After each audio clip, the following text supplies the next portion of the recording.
Hello friend, welcome to my YouTube channel for everyone. So I will discuss in previous lecture call by value with example and program. So in this video I will cover to call by address with example and explain with program. So first of all we read a question. What is a call by address? Explain in Hindi with example या program. तो सबसे पहले मैं definition को बताता हूँ कि call by value होता क्या है। तो call by address also known as call by pointer या कॉल बाय रेफरेंस, यानी कि कॉल बाय जो एड्रेस है हम उसको कॉल बाय पॉइंटर के नाम से भी जानते हैं, कॉल बाय रेफरेंस के नाम से भी जानते हैं, या जो कह लीजिए कि कॉल बाय पॉइंटर को भी हम लोग या कॉल बाय रेफरेंस को हम लोग कॉल बाय एड्रेस कहते हैं। अब in C programming, call by address is method where the address of an argument is passed to a function।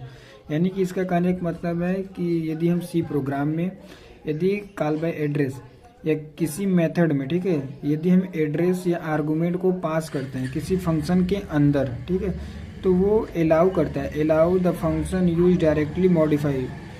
तो जो हम फंक्शन के अंदर किसी भी आर्गुमेंट या वैल्यू को पास करते हैं तो वो फंक्शन ये अलाउ करता है कि हम उसकी ओरिजिनल वैल्यू को मॉडिफाई कर सकते हैं, या ठीक है, या ओरिजिनल वैल्यू को मॉडिफाई कर सकते हैं और उसे कॉल कर सकते हैं फंक्शन में। तो इस प्रकार के हमारे फंक्शन, ठीक है, हमारे फंक्शन में यूज किए हुए वैल्यू या वेरिएबल कॉल बाय एड्रेस कहलाते हैं, या कॉल बाय पॉइंटर कह लीजिए, या कॉल बाय रेफरेंस।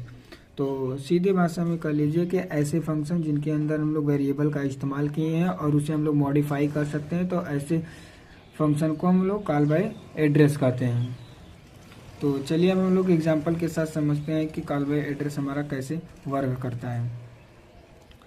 तो सबसे पहले मैं क्या करता हूँ कि एक मैंने हेडर नाम का जो हेडर फाइल है हैज इंक्लूड stdio.h, फिर मैंने एक वाइड स्वैप नाम का एक फंक्शन डिक्लेयर कर दिया जिसमें मैंने एक स्टार ए और स्टार बी जो है ये हमारा पॉइंटर वेरिएबल है, और मैंने वाइड मेन मेथड के अंदर मैंने दो वेरिएबल को डिक्लेयर कर लिया, क्योंकि मैं दो वेरिएबल के सहायता से वैल्यू को सेव करूंगा। तो मैंने एक data type integer data type A और बी नाम का दो वेरिएबल बना लिया और उसको मैंने प्रिंटअप की सहायता से डिस्प्ले करा लिया, और स्कैनअप की सहायता से मैं जो दो नंबर इनपुट ले रहा हूँ उसको मैं स्कैनअप की सहायता से यूजर से ले रहा हूँ। फिर मैंने स्वैप फंक्शन जो बनाया है ये वाइड स्वैप फंक्शन, उसको मैंने कॉल कर लिया, और उसमें मैंने जो एंड ए और एंड बी कॉल किया है तो वो हमारे पॉइंटर यानी कि स्वैप वैल्यू में वो वैल्यू स्टोर हो जाएंगे।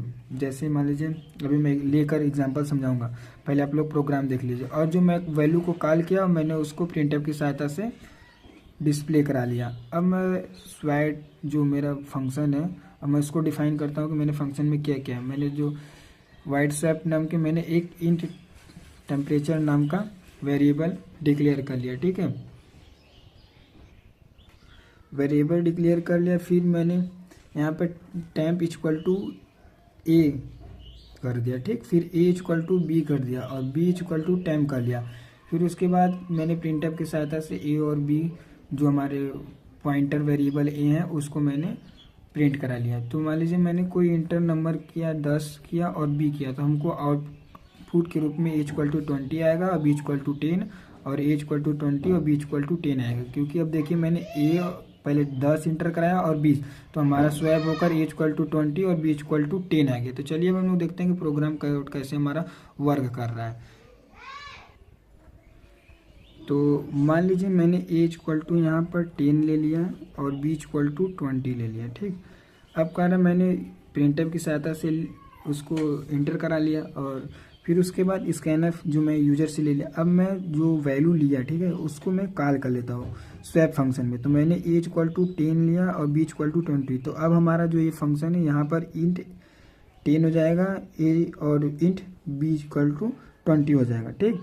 तो अब मैंने जो वैल्यू को कॉल किया उसको मैंने प्रिंटअप करा लिया। तो अब हमारा जो डिस्प्ले पे मैसेज करेगा 10 और 20। अब कह रहा है कि जो मैंने फंक्शन बनाया, ठीक है, इंट स्टार ए और स्टार बी, तो जो हमारा यहाँ पर इंट ए स्टार यहाँ पर इंट ए स्टार 10 था, तो वहाँ पर मैंने जब उसको कॉल किया फंक्शन को तो हमारा ये 10 हो गया था और ये 20 हो गया था।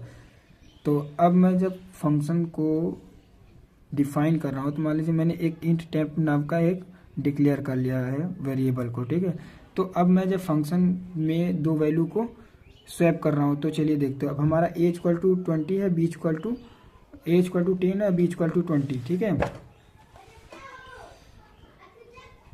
तो अब देखिए टेम्प इक्वल टू a, तो a का वैल्यू हमारा क्या था यहाँ पर, a का वैल्यू हमारा यहाँ पर था 10, ठीक है। एक वैल्यू 10 था। फिर उसके बाद अब a इक्वल टू हमारा क्या हो जाएगा, कह रहा है b, तो b का वैल्यू हमारा क्या था 20, ठीक। अब फिर उसके बाद b जो है, फिर b का वैल्यू क्या हो जाएगा, फिर टेम्प का वैल्यू क्या है यहाँ पर 10, तो वो 10 हो जाएगा। तो इस प्रकार से हमारा वैल्यू स्वैप हो जाएगा और मैंने प्रिंटफ की सहायता से a और b के वैल्यू को डिस्प्ले करा लिया। तो इस प्रकार से हमारा जो है कॉल बाय एड्रेस वर्क करता है। If you have any doubt in this video, please ask question whose easily provide solution in this video. If if this video is interested, please like and subscribe and follow my YouTube channel page. Thanks for everyone for watching my YouTube channel.